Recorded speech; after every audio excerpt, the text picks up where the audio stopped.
বিএনপির প্রতিষ্ঠা বার্ষিকী উপলক্ষে ঘোড়াঘাটে বর্ণাঢ্য র্যালি ও আলোচনা সভা অনুষ্ঠিত। ফাহিম হোসেন রিজুর প্রতিবেদনে জানাচ্ছি বিস্তারিত।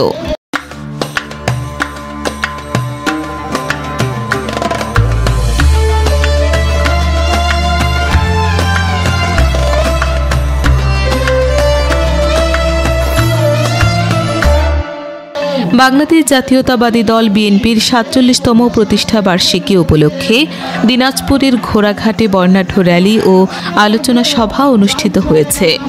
বুধবার ৩রা সেপ্টেম্বর দুপুর 12:30টায় পৌর কেন্দ্রীয় শহীদ মিনারে ঘোড়াঘাট পৌর বিএনপি ও অঙ্গ সহযোগী সংগঠনসমূহের আয়োজনে এ কর্মসূচি পালন করা হয়।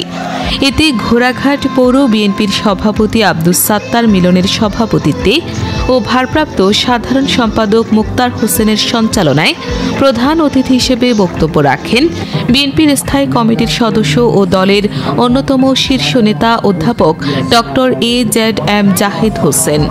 তিনি বলেন, বর্তমান সময় আমাদের জন্য চ্যালেঞ্জিং।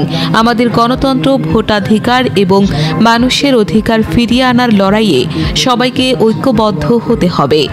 অনুষ্ঠানে পৌর বিএনপির সাংগঠনিক সম্পাদক আল মামুন সরকার, ফরিদ আলম, উপজেলা ও পৌর বিএনপির বিভিন্ন নেতাকর্মী, অঙ্গ ও সহযোগী সংগঠনের সদস্যবৃন্দ এবং স্থানীয় সাধারণ মানুষ উপস্থিত ছিলেন।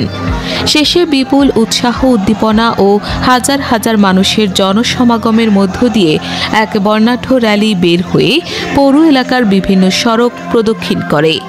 ফাতেমা ইসলাম, 24 ঘন্টা, ঘোড়াঘাট।